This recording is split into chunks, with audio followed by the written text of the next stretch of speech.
Hello అండి, welcome to sister blogs YouTube channel. ఇంకా మనకి సమ్మర్ అంటే మనకి మెయిన్గా గుర్తొచ్చేది పచ్చళ్ళే కదా.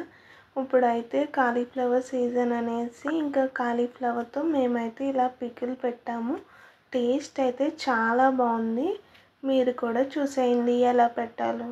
ఇంకా ఫస్ట్ అయితే ఒక 3 to 4 kgs వెయిట్ ఉన్న కాలీఫ్లవర్ని అయితే మేము తీసుకున్నాము.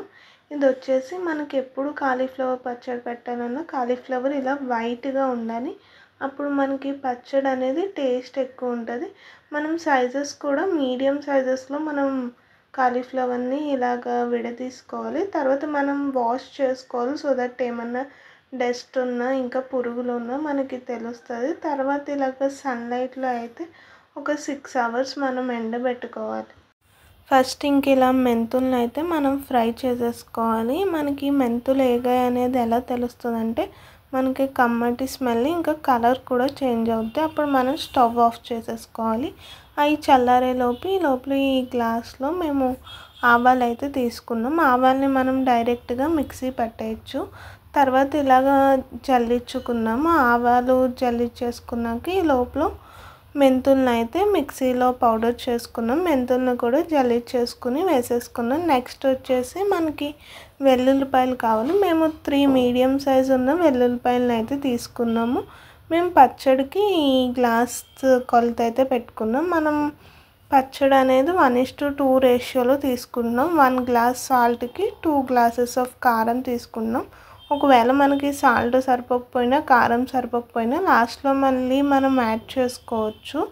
నెక్స్ట్ వెల్లుల్లిపాయలను అయితే చేసుకుని ఇలా తొక్క తీసుకుని అయితే యాడ్ చేసుకున్నాం.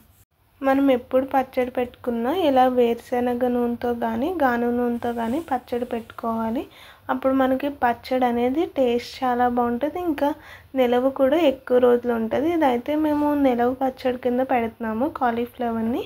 కాబట్టి మేము ఇక్కడ తాలింపు ఏమీ యాడ్ చేయట్లేదు. ఇలా కాలీఫ్లవర్ ముక్కలు తీసుకుని ఆయిల్లో అయితే ముంచాలి. ఇలా ముంచడం వల్ల మనకి ఉప్పు కారం అనేది ముక్కలకి బాగా పడతాయి. ఇంకా కోటింగ్ లాగా అన్నమాట. ఇలాగా ముక్కల్ని బాగా కలుపుకొని ఇంకొక పెద్ద బౌల్లో ఆ కలిపినవన్నీ పెట్టుకుంటున్నాము. తర్వాత ఇలాగ కలుపుకోవాలి.